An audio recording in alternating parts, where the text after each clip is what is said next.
На стадион Българска армия екипи усилен труд. Видя камерата на Спортал БГ. Под ръководството на Александър Чакмаков от Сдружението ЦСКА за винаги, строителни бригади поставят изолация, а след това ще поставят и седалките в сектора.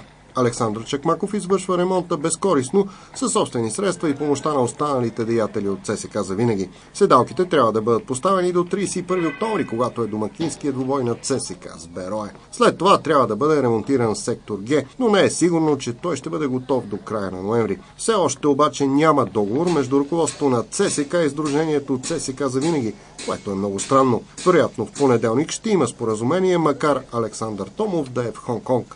Следващия етап е изграждането на терените за детско-юношеската школа, които според Чакмаков също ще бъдат построени в бързи срокове. И въпреки всичко е странно, че ръководството на ЦСКА все още не се е ангажирало сериозно с каузата на ЦСКА за винаги.